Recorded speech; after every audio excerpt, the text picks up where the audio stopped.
la une de l'actualité, vigilance dans le département du Rhône. Le taux d'incidence a dépassé les 400 cas pour 100 000 habitants. L'Agence régionale de santé et le préfet ont rappelé aujourd'hui l'importance de la dose de rappel et confirmé que le variant Omicron n'avait pas encore été détecté dans notre département. Il n'a pas réfléchi une seconde. Hier, Fabrice, un sans-abri, n'a pas hésité pour entrer dans la boutique en feu dans le Vieux-Lyon. C'est lui qui a sorti le propriétaire des flammes. Vous l'entendrez dans ce journal.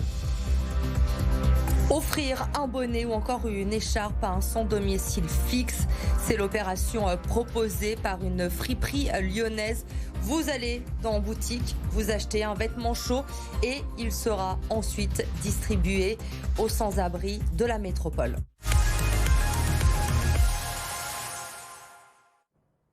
Malgré la hausse constante du taux d'incidence dans notre département, plus de 400 cas pour 100 000 habitants à présent, le préfet ne compte pas pour le moment prendre de mesures supplémentaires. Mais ce matin, il s'est déplacé dans une pharmacie de Villeurbanne avec le directeur général de l'Agence régionale de santé pour rappeler notamment l'importance de la dose de rappel. Amélie Duchamp et Maxime Régnier.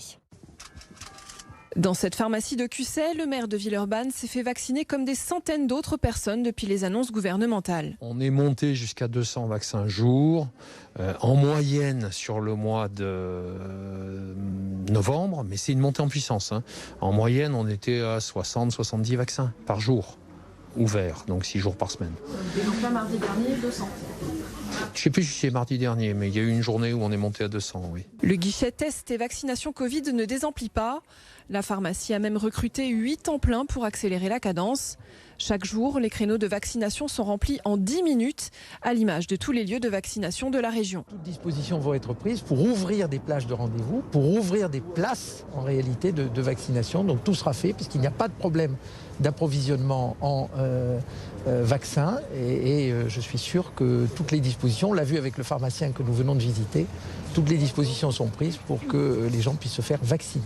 6 millions de personnes sont concernées par la dose de rappel dans la région. Cette dose de rappel va permettre, par une généralisation sur la population, d'éviter l'afflux dans les hôpitaux, parce qu'on sait très bien que la vaccination permet d'éviter les formes graves, ne permet pas d'éviter totalement la contamination, mais en tous les cas permet d'éviter les formes graves, et c'est ce qu'on veut pour éviter la saturation des hôpitaux. Le Rhône est parmi les meilleurs élèves en matière de vaccination. 95% de la population éligible a actuellement son schéma vaccinal à jour. Reste à savoir si ces chiffres vont se maintenir avec la 3e dose. Alors le variant Omicron n'a toujours pas été détecté pour le moment dans notre département. L'ARS l'a confirmé aujourd'hui, mais un Lyonnais fait déjà les frais pourtant de ce nouveau variant. Clémence Delarue, il s'appelle Alexandre et il se retrouve coincé en Afrique du Sud. Oui, Alexandre, il est lyonnais, il est parti à Johannesburg le samedi 20 novembre, il y a 10 jours dans le cadre de son travail. Après une semaine sur place, son vol pour revenir sur Lyon est prévu vendredi dernier à 23h50. Sauf que vendredi matin, le gouvernement annonce que les frontières sont fermées avec l'Afrique du Sud. Donc quand Alexandre fait la queue pour embarquer, on lui annonce tout simplement qu'il ne pourra pas partir. Les Français ne peuvent tout simplement pas décoller. Commence alors la galère pour lui. Interdiction de partir. Il doit trouver un hôtel en catastrophe. Sur un coup de chance, il retrouve des billets pour revenir sur Lyon ce mardi soir. Mais cette fois, un test PCR de moins de 24 heures lui est demandé. Un test qui s'avère malheureusement pour lui positif. Il est donc bloqué pour 10 jours minimum dans sa chambre d'hôtel. Écoutez-le. Tout le monde n'a pas été traité à la même enseigne, puisqu'il y a des gens qui ont pu partir alors qu'ils n'auraient pas dû partir, il y a des gens qui auraient dû partir qui n'ont pas pu partir. Et puis voilà, c'est vraiment le manque d'infos. Là aujourd'hui, je ne sais pas quand est-ce que je vais pouvoir rentrer. Donc, et puis bien sûr, ce qui devait arriver est arrivé.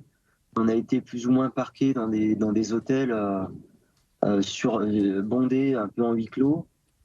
Bon voilà, on a tous été au contact les uns des autres et il suffit qu'une personne ait le Covid pour que tout le monde l'attrape, en tout cas avec une partie des gens l'attrapent. On aurait été rapatriés et mis en quarantaine en France, ça aurait été peut-être aussi bien, quoi. Alors il ne sait pas si c'est le variant Omicron qui l'a attrapé. Toujours est-il qu'il devra refaire un test PCR dans 10 jours, mais aucune certitude quant à savoir s'il y aura un vol ou pas pour le rapatrier. Il ne peut donc que prendre son mal en patience pour l'instant. Effectivement, merci Clémence pour ces précisions concernant le cas de ce Lyonnais donc coincé en Afrique du Sud. Nous vous en parlions hier soir sur BFM Lyon. Un incendie s'est déclaré dans une boutique d'antiquités dans le Vieux-Lyon. L'immeuble a dû être évacué. La boutique détruite par les flammes, vous le voyez sur ces images. Le propriétaire a lui été brûlé aux 2 mains. Il a été secouru par Fabrice, un sans-abri qui n'a pas hésité une seconde à entrer dans le magasin en flammes. Il a raconté comment ça s'est passé à Mélanie Ferreira. Écoutez-le. J'ai pas réfléchi, je suis rentré dans le bâtiment. J'ai trouvé le monsieur à 3 mètres derrière la porte qui était allongé, conscient, mais bougeait plus. Et moi, je l'ai pris par les pieds et je l'ai sorti. Et après, tout a cramé. Sur le moment, j'ai pas réfléchi, quoi. Sur le moment, faut pas réfléchir parce que ça joue à rien.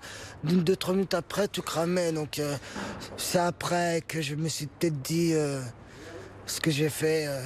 C'est après, peut-être j'ai mal dormi cette nuit, en fait. J'ai repensé, j'ai dit que le plancher aurait pu s'effondrer ou du bois qui aurait pu tomber sur moi ou du gaz. Parce que sur le moment, on ne savait pas s'il y avait du gaz à l'intérieur. Après, il a été pris en charge par les pompiers, parce qu'il était légèrement blessé à la main.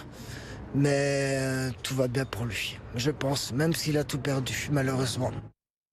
Offrir un bonnet ou encore une écharpe à un sans domicile fixe, c'est l'idée qu'a eu une friperie lyonnaise. Elle a lancé l'opération bonnet écharpe suspendu. C'est assez simple, vous vous rendez dans le magasin, vous achetez un vêtement chaud et ensuite il est distribué au sans domicile fixe de la métropole. Laurent Canonico. J'achète un petit bonnet qui est là.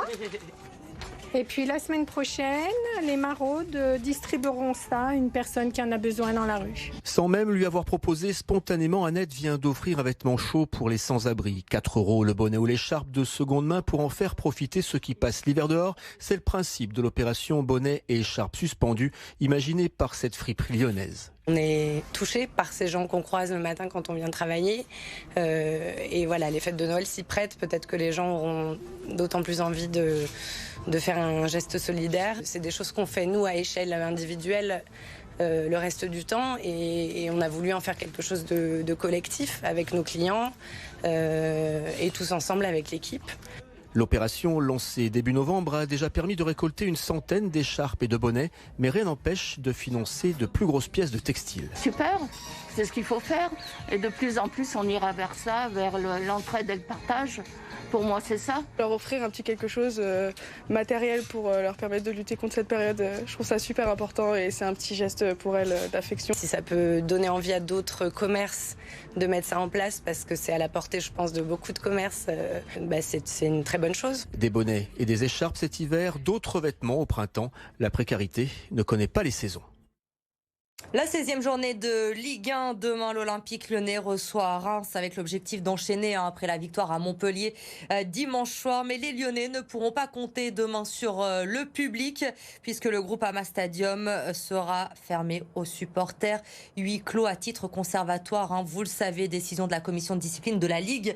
Après le jet de bouteille sur Dimitri Payet lors du match face à Marseille, l'Olympique Lyonnais qui a d'ailleurs annoncé aujourd'hui que des filets allaient être installés devant les virages pour éviter les jets de projectiles à l'avenir. Une mesure en complément, je cite, du travail des stadiers et des caméras de surveillance. Le club a également annoncé vouloir plaider pour que les prochaines décisions sur la reprise ou non d'un match en cas d'incident se fassent dans un délai maximum de 15 à 20 minutes. La commission de discipline de la Ligue qui rendra sa décision sur les sanctions pour l'Olympique Lyonnais le 8 décembre prochain.